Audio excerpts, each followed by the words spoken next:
What's up, and welcome to Invisible Walls episode number 31. I'm Shane Satterfield, editor-in-chief for GameTrailers.com, and we have one kick-ass episode for you this week. So many awesome games coming out. Normally we don't do the rundown, but just to make sure you guys stick around, we have Gears 2, Resistance 2, Call of Duty World at War. One thing we want to mention is we are on Facebook. We just created a group on Facebook, so jump on there and join. Hopefully I won't get 8 million invites in like 2 days to my personal page, but jump on there and show your support for the show. We'd really appreciate it.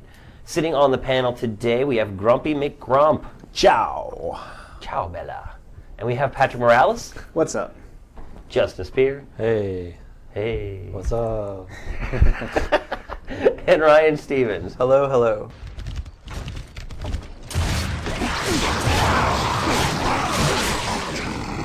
All right, first we're going to talk about Gears of War 2. I guess our review went up on Monday at 6 a.m., which is a bit of an odd time for an embargo, but nonetheless, there it is.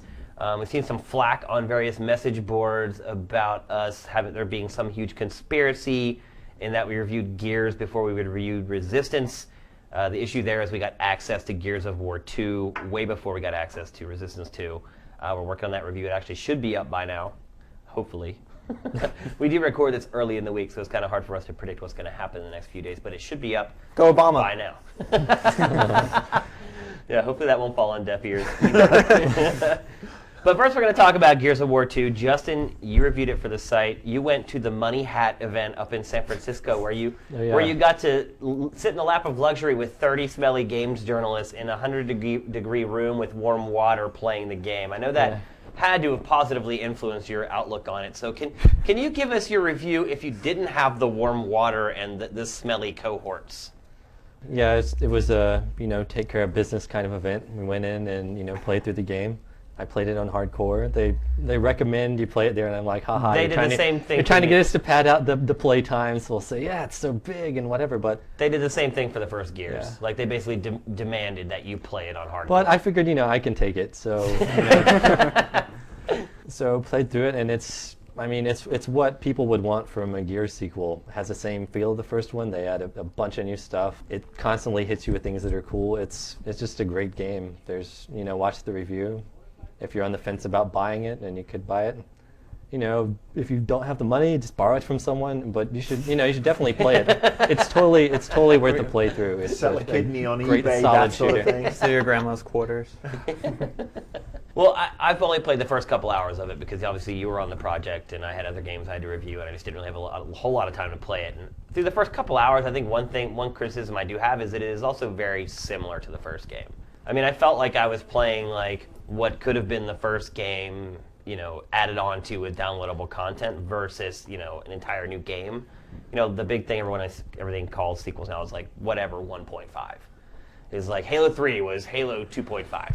Yeah, And I think there's a little bit of that with Gears. Well, sometimes that's fair to say, but I mean, you don't want to throw away the essence of your game. And when you have core mechanics that work so well with their really heavy feel and the cover system, I mean, you're not going to get rid of it. Well, the And argument is if you change your game that drastically, it would be another game. It wouldn't be. Let's give everyone jetpacks. Yeah, it wouldn't be Gears of Make War it 2, it would be vertical. something else, right? Vertical cover? Wait, what was that halfway game? through, like Marcus just starts dieting, gets really skinny. Excuse me?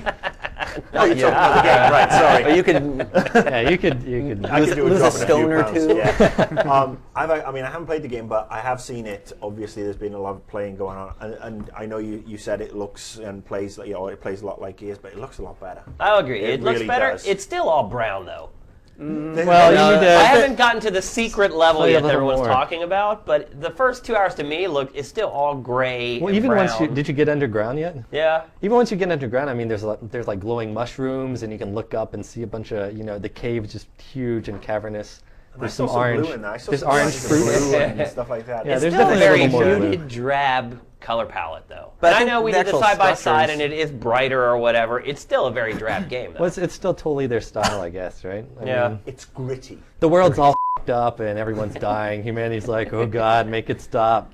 So, you're not going to have rainbows and ponies, I guess. And the one Now, thing that I would have be seen, cool. that would be, There's that one unicorn. There's like really burly looking ponies. that'd be a great secret ending. 2-ton I want pony. a pony with a friggin' 6 chainsaw. horns. Yeah.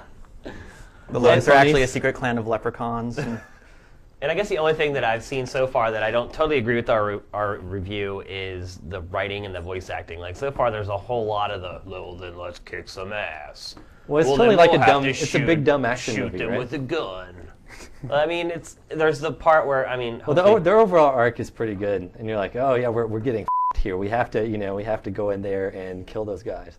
I mean, and there's the whole thing with Dom has Dom, some like, looking personal for his issues. wife or whatever, and I can see There's that's some their decent attempt stuff. at reaching out to go a little deeper, but still, after even if they show him, like, the picture, Marcus Phoenix is like, that's right, we'll get him. Well, I We'll mean, kick their ass. it's not like and then Dom is like, I'm gonna kick their ass! Yeah, there's a lot of that. But I mean, you can't really take like a Schindler's List script and pair it with like a shooter. I mean, Well, I think it's if big you think dumb about action the movie reality stuff. of Gears, though, you're in post-apocalyptic world where creatures are coming up out of the ground. I'm thinking about a hell of a lot more than just shooting shit. I mean, you could go a lot deeper There's than definitely they some do. stuff in there. You should, just keep playing. I mean, the guys' dialogue, they're big beefy guys who want to murder things. If you're the player, that's pretty much your job. So I think it has a It a gets nice better, little is what you're arc. saying. And for big dumb action movie stuff, it I have fits it only pretty played well. 2 hours, so it's probably not fair for me to grade it on such a The such a dialogue is maybe a little weak some places, but the overall story, I thought, hey, the writer, he came in and did his job. scale. On a technical level, untouchable. Cool game though. My opinion. I love it.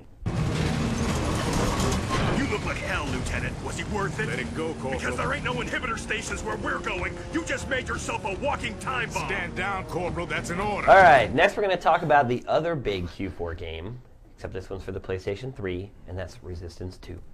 No subtitle. No subtitle, just straight up Resistance 2. Much like Gears of War 2.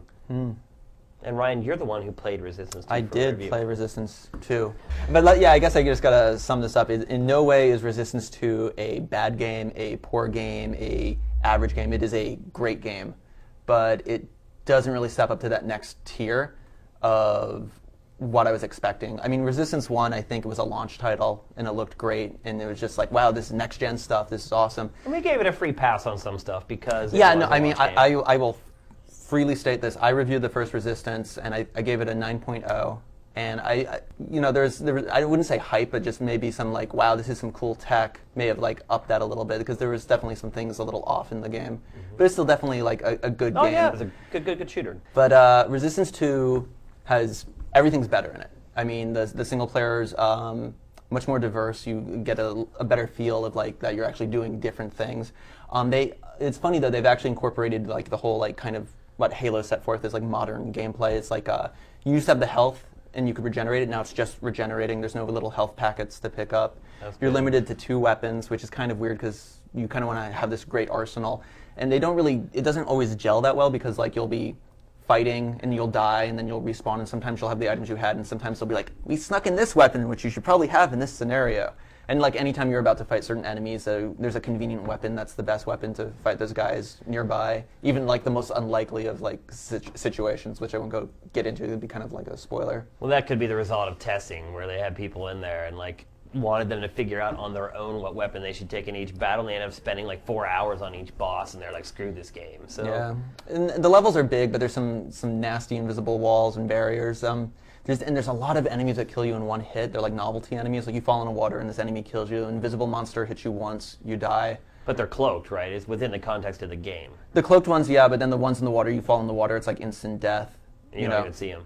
Oh, you see them. There's a little like canned death animation and stuff like that. The bosses are all just memorized patterns. Kind of disappointing, despite their scale. I mean, we all saw in E3 that giant skyscraper dude, but they're all kind of cool looking, but they're all kind of just like rote, just memorizes stuff. The AI in general is good, but nothing to really write home about. The Grims just got me more hyped for like Left 4 Dead more than anything because they just run at you. They'll stop, swipe, you step back, melee them, or just shoot them. The one thing I'll say after watching people play in the office for the past week or so is the game hasn't really, unlike Gears of War 2, it hasn't really made that step up in visual quality. No, it's very definitely- much It looks like like the it first looks game. like it aged. Yeah. No, it's funny because they sent their press facts, like the basic enemy model has doubled its poly count. I would have never known. I mean, maybe we'll do a comparison video between the two, but like it doesn't matter when you look at the raw stats. I mean, it's how you're affected by it, Yeah, and it's you what look you at it see. and you're like, it's a good looking game, but it's nothing crazy. It's disappointing, too, because it's not Insomniac- championing the hardware at all. You're right, and Insomniac typically has been the developer to do that with PlayStation hardware. They're the ones who always squeeze more out of it or pull off some trickery that no one else seems to be able to manage. And your squad mates have this really weird wide stance when they're standing still, which just looks kind of weird. It's totally cowboy style. Oh, and I think we all know the competitive deathmatch, there's squad-based stuff. It's cool, but I mean, how's the co-op? the co-op's the weird part. It's World of Warcraft. There's What? 3 classes. Yeah. We've had class-based. Justin and Patrick played a little of it today, which you can play with 2 people. But did you guys make any progress? You definitely don't fare too well if you just You have need 2 some people more on your team. dudes. Yeah. So they haven't really balanced it where... No, it's balanced. It's overly balanced. Like there's a tank class that can absorb damage, a healing class, and a damage class. And there's still some reflexes required. But like I played, on the beta and then on the private server stuff, played some things, and it's like, the tank guys just kind of sit there, spray bullets, they have a shield, but they're not really moving. The damage guys are kind of peeking out and shooting, and I played as a medic for a bit, and like you kind of like can do a little bit of damage, but you just spend a lot of time monitoring people's health bars. So it's a lot like WoW. It requires, more reflexes than World of Warcraft. And there has I would hope so. It has the whole level progression. Like, no matter what you do, there's just XP spewing out of everything. It's like, yeah, that sounds gross. It's a great concept, but with enough people padding out the roles in combat, it effectively removes the Twitch element. Yeah, it grew on me, and it's cool. Like, we'll start you in like different areas, so even if you play the same like campaign, it can be like different. And I think it will grow in a lot of people because it's just like it's that WoW thing. You're addicted to leveling and going through and getting like the bonus stuff, but it is not a real. I don't think anyone expects this. It's not you can't play the single player campaign with a friend either, which would have been fun. Lots of twitching, lots of Right. like, I'll cover you, that kind of stuff. Here it's like you have your role, you do your role. You memorize these maps. Like I was playing with people who played the beta, and they obviously knew what was going on, and I was kind of f***ing things up a little bit. But as I got better, it made sense, and it was fun, and had that addictive quality. But also like MMOs, it also kind of had that. That Shane doesn't want to play it kind Yeah, of vibe. I'm not killing rabbits, but yeah.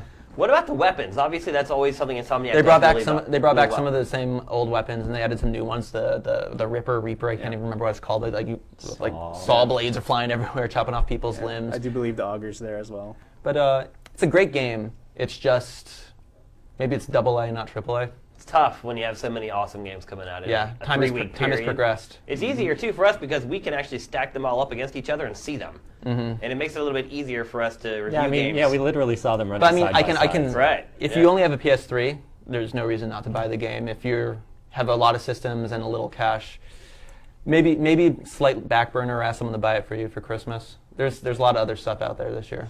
We're going down! Brace for impact! All right, next we're going to talk about Call of Duty World at War. As everyone probably knows by now, this is not the same developer that made Call of Duty 4.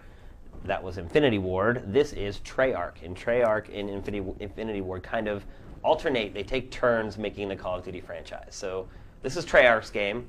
They've taken it back to World War II. They had said that they didn't feel like that was going to impede the gameplay at all, that they felt they had found workarounds to make sure that all the same technology that was in Call of Duty 4 would make it into World at War. That's definitely not the case. The arsenal definitely is limited. You do get a flamethrower, which is cool, and the enemies have flamethrowers, but you lose a lot of the gadgety stuff. Like you lose like night vision and heat vision and things like that really added to the experience in Call of Duty 4. But you gain dogs. You do gain, but there were dogs in Call of Duty 4, and the dogs look better But in your Call of Duty dogs. 4. Yeah, they are my dogs. But you don't get to use them in the single-player part of the game. You only use them in multiplayer, which I was kind of disappointed at. You only get to kill the dogs in the single-player mode. Aw. Obviously, we can't really review the game yet. Our review is embargoed until next week, and that will be up on launch day, so make sure you come back and check it out. But I can certainly sort of relay my observations of playing the game without really criticizing one way or the other. And I think the game, it is sort of a throwback, if you will, to the prior Call of Duties. Whereas Call of Duty 4, when I played it, it didn't feel like a Call of Duty game to me. This one does. It's all about the M1 Garand and, you know, really mastering your weapons. It still has a very focused level design where you really can't stray off of that one path. There's like bales of hay that you can't jump over just because they don't want you to, so they keep you sort of going down the predetermined path that they've given you. And it's short. It's very short. It's much like Call of Duty 4 in that, you know, 7 or 8 hours you're pretty much through it, the single player portion. There is online co-op to go through the single-player campaign with up to 4 people, which is cool. And then there's the multiplayer.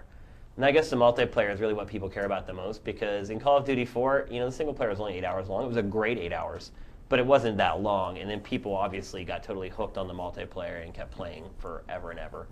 I'm guessing a lot of the people listening to this are probably on the beta already. I know everyone in our office here is, so we can probably all talk about the multiplayer instead of me just yammering on. But it is still sort of level-based. There are still perks. There are dogs, which is cool. Instead of having the crazy airstrikes or the helicopter attacks from Call of Duty 4, you now have packs of dogs that you can stick on people, which is actually surprisingly cool. Is it effective? As effective as the helicopter? No.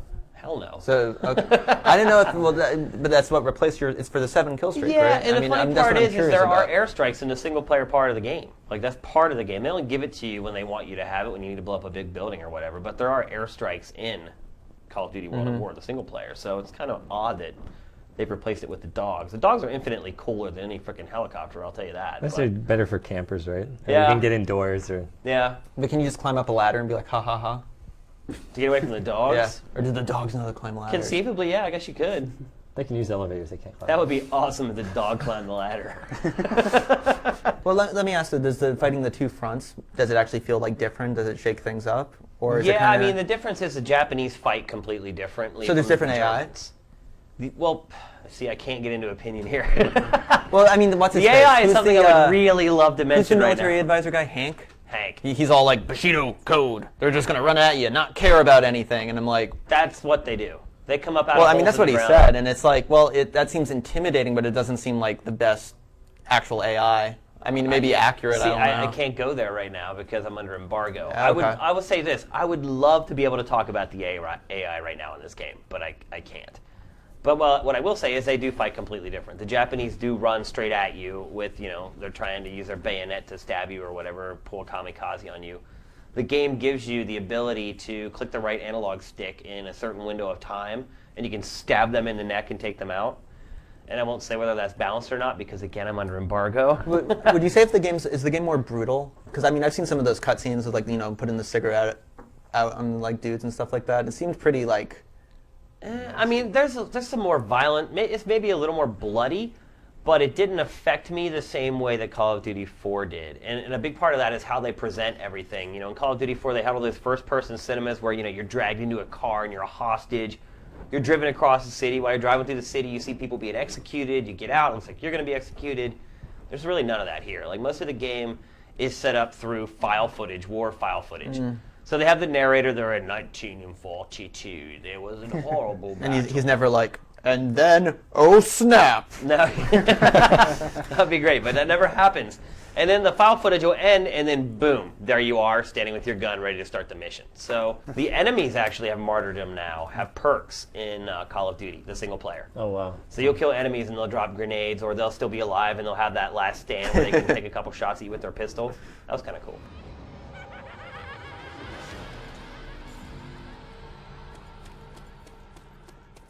All right, next up is On the Hook, and I guess we should mention something. You have to include your GT login name before we can give you GTD for getting your questions answered.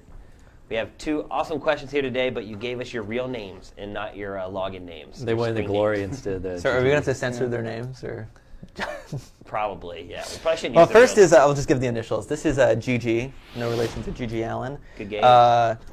We've seen a small group of games like Gary's Mod, Little Big Planet, and Far Cry 2's multiplayer stuff that require a large dedicated fan base to produce user-created content. Do you think this trend will continue with more games focused on giving the players the tools to do what they like rather than playing the designer's idea of fun? Well, it sounds like your question has an agenda, but I mean, I think user-created content is definitely here to stay. But I think it's like a lot of stuff that like 95% of it's going to be crap, and then 5% of it's going to be, or should I say rubbish? You can also say shite. Shite. Yes. Do we have to bleep shite? I don't No. think so. I think we can get away with that. Yeah, but look, if you can use shite on BBC America, you can use shite on Game Pass. I'll also show nude boobs on British television. So only after 9 o'clock. It's going to be the most watched episode of Invisible Walls. A watershed moment. Yeah, unfortunately, Shane's boobs were showing. But But My no, I man's mean, ear. I think user-created content's here to stay. I mean, it's been around forever. I mean, how many people here made Doom wads back in the day? Which sounds gross. You are a Doom Doom wads. But you know, I made a bunch of Doom levels, made a bunch of Wolfenstein 3D levels even before that. I messed around with ZZT. I made text adventure games, and now we have all these tools, and you can like do awesome stuff.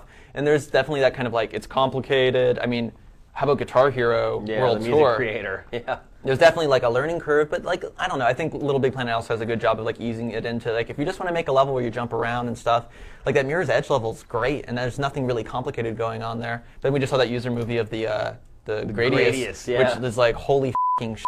I have no f***ing clue how that guy did that. Yeah, except he was how? Japanese. But I know Marcus has a conspiracy theory there. Well, actually, no. It's not a conspiracy theory as such, but you got to bear in mind that a lot of stuff, especially with games that are coming out now and automatically have this brilliant user-generated content. You can also look to companies saying, "Oh, we have these X, Y, and Z extra levels. Let's tart them up a bit and bung them out as user-generated content." That's a bit viral, it's a bit sneaky, but at the end of the day, you get additional content as long as the content is good.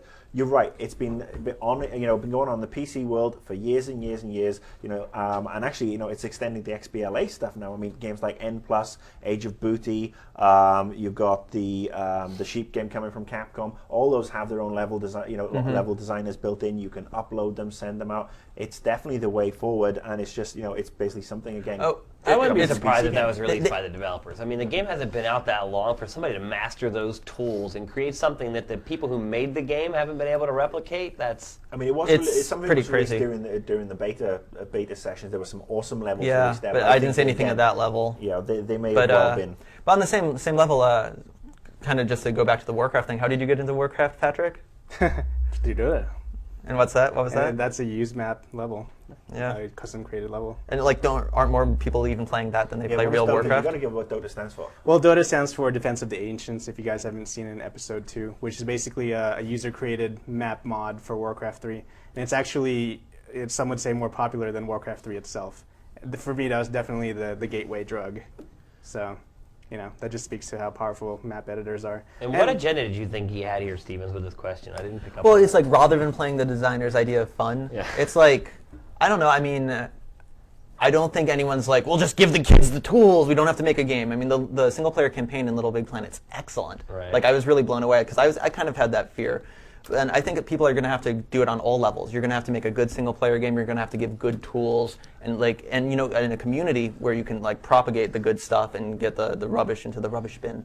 I Very think where British these today. games are going to work are for the kids that only get the 1 or 2 games per year. Where they get a game on their birthday and they get a game at Christmas.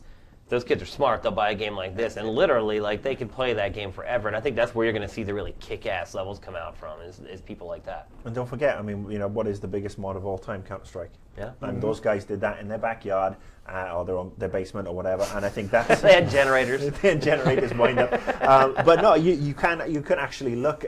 This might be part of the agenda, that this is training the next level of game designers and level designers, people understanding how to use these tools. And just like the guys who did Counter-Strike were picked up, hired by Valve, went off to work on Counter-Strike 2 and various other titles. It's going to be the same thing here. It's like Enemy Territory from Quake. Those guys are now like their own development studio, and they made their own game. The Battlefield 1942 mod. Yep. When we're going to see Natural Selection get a retail box. I can only wish. Best Half-Life mod.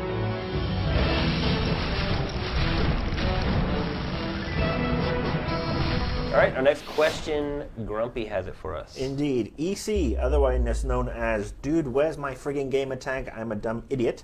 Not really, love you. Asks the question, is it common for good journalists to be pulled into the ranks of a development team to help iron out some kinks? No, it's not that. It's not hugely common. Yeah, that's It's the called way. a conflict of interest. It is. I mean, you certainly have. I mean, there's certainly ways where you have beta programs and you get feedback from people. I mean, people are actually using public betas, as we've seen with Call of Duty, and we see Little Big Planet and almost every other big game recently. Sometimes you will have a journalist come in who is a freelancer, and he will get to play through, and he will be asked his opinion and suggestions. That'll have to be early on in the process, obviously, around beta time. It would also have to be a freelance It would journalist. have to be, yeah. It It couldn't wouldn't be be someone else. somebody- Like, no one on my staff is allowed to go and, like, give game companies tips on how to make their games better. Absolutely. Absolutely, and I mean that's again, if the journalist has morals and scruples, and the PR people and marketing people from the company have morals and scruples, they will also make sure that the journalist doesn't review the final game, because there is the conflict of interest. It does happen. Actually, what is more common nowadays is people leaving journalism to go in-house and start doing game design and production at big publishers. There's Or be the also community being manager. no, but I mean, think of we can edit out his name if we have to, but like is now basically a consultant. He comes, sits, and plays their games for a couple hours and says what he likes, what he doesn't like. But There are also internal reviews, Yeah. internal reviewers at publishers, where literally your job is you just play the game and critique it, and they pay you for it. Way Yeah. better than being QA. Yeah. Oh yeah. Well, actually, there's a lot of publishers who do actually contract out for mock reviews. Yeah. And those are to replace focus tests and give you an advanced idea of what to expect. Although again, I'm a big stickler of the whole thing that if you're a PR person in this industry, you should know games, and if you don't know games, you don't know how your product is going to do in advance, you should get out and go and work for bloody Pepsi or Coke right now. I have to admit, the calls that I get, with people complaining about our reviews or whatever, they've definitely gone down a lot over the last 5 or 6 years. So. Well, that's because I left 2 years ago. All right, next we want to bring up something that you guys may have been wondering about. You may wonder why all the trailers ever released for Fallout 3 were removed from GameTrailers.com. Well, the reason that happened is because of our good pals at the ESRB. Wankers! And Grumpy has a few things he'd like to say about the ESRB. I am just absolutely flabbergasted about the ESRB. They're a bunch of dickwads sitting in Washington. Hear, hear! Where do they get off? I mean, seriously, this is the ironic thing. Washington. The ESRB have the power to fine people for not putting age gates up. They have the power to tell No, publishers. they can't fine us. Well, no, I mean, this is what They can find the fine publishers. They pull publishers. They get publishers to pull video footage. They've assisted in getting the Fallout 3 ads taken out of Washington because some dumb f***wit, and I please hope that nobody beeps this out, some f***wit on a bus got upset that they were showing images of decimated Washington, and it's like Never watched a movie before. Exactly, it's a futuristic, apocalyptic, post-apocalyptic game. I am so sick of this nanny state, and I'm also sick. ESRB, they find people, like I said, they pull. And at the end of the day, they have no legal power. They are not a government organization. They're a body made up of unqualified nincompoops who've been shoehorned in to fight government regulation. Unfortunately, they're taking the nanny state to the nth degree. They make the FCC look like a bunch of broad-minded, non-censorship individuals, and I'm just sick to the back teeth of them. And it sucks that Bethesda had to pull all this Fallout 3 stuff because it was good media. It was a bloody good campaign across the board. All age-gated, mind all you. age-gated. Nobody could get at it, but because some little toe rag at the ESRB decides to get pissed off about something, all of a sudden all that good work is gone. Thankfully, it's not affecting the sales. The sales are still, obviously very, very strong. People were outlining day one. The reviews have been phenomenal. It's going to be Game of the Year. It's my Game of the Year nomination already. I mean, I'm just absolutely blown away by the game. Good job, Bethesda. It sucks that they have to kowtow to the ESRB, who can basically line up, stick their tongues out, and lick my ass crack. I hate the ESRB. Let's see. What happened 2 weeks ago? This was last week, Fallout. We had to take all Fallout's media down. I'm not going to talk about how that hurts our numbers or all the work that we put in to get that media, a lot of which were exclusives or things that we had on Game Trailers TV. That was last week. And how many views had this stuff had before you pulled it down? Oh, they were on their way to a GT Diamond Award, which is 10 million video views on Game Trailers. And now, because they've had to take it down, they're not going to get the Diamond Award. That's just bollocks. I mean, just in general, but it's all the we work get the that everybody put in. Well, the week before that, this is even better.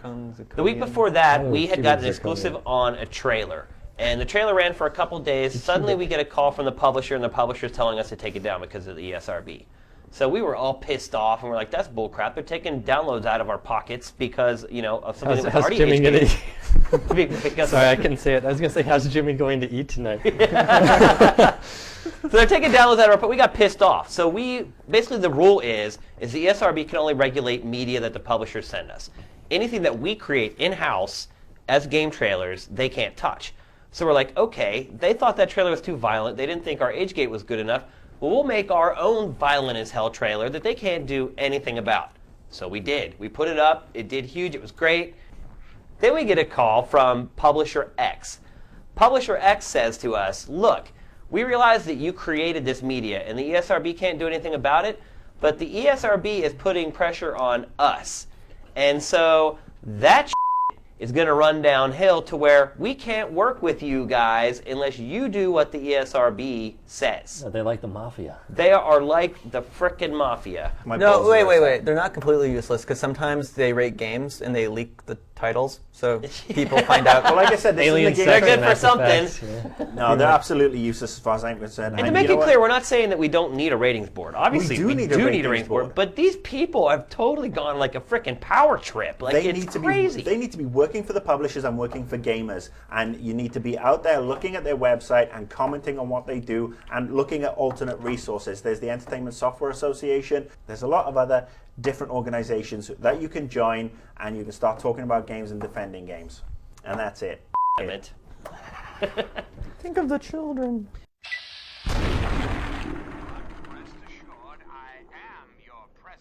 By popular demand, we are bringing back an old segment from Invisible Walls. This is one-word reviews. And this week's target is Fallout 3. Marcus, I don't think we even need to hear yours, but go ahead anyway. Voluptuous. It made me think of a big rack. There were big racks in the game. Have you not There you seen some of the go. ladies with the breastises? Patrick? Mine would be Nuka Cole Awesome. Can't wait to see our editor try to spell that one. Yeah. Good luck on that. Justin, what's your one-word review for I'm Fallout going to give 3? my wife's one-word review. Roach World. That's technically, you always do this. that's That's a 2 noun. words. No, it's one word. Is Roach it World. hyphenated? It's a title like Mad World It's a Michael Crichton or End novel. War. Totally Intercapped. one word. Roach World, the movie. TM. Are there, in fact, lots of roaches in the game? Well, she's like, why do you play this game? You just explore abandoned buildings and like there are a lot of roaches. It's ugly and hideous. I'm like, pretty Sorry, much. honey. Pretty You much. get to shoot guys too. Thanks for letting me play, baby. I'm scavenging. Leave me alone. And Ryan, who reviewed the game. I think I'm going to have to go with a pun and just say that's tacular. Because the VATS system. How about that's amazing? That's 2 words. One up! That one was two That would be words. 3 That would words. be, yeah. If you take out the space, anything I'm going that's to 2 have to words is redo one. mine because they've all done the puns. Have you seen German? German language? Just cram that together. Put like 6 words in one, and That's it's not a real awesome. language. That's like a square thing. German? Einhander. Don't worry, you'll get used to it. Pretty soon you'll wonder how you ever got along without it. Anyway, that's going to do it for this week's episode. Just want to thank you for listening in. This has been an action-packed, loaded episode full of really hot games.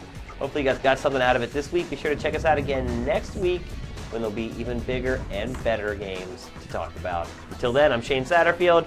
On behalf of the entire IW crew, see you next time.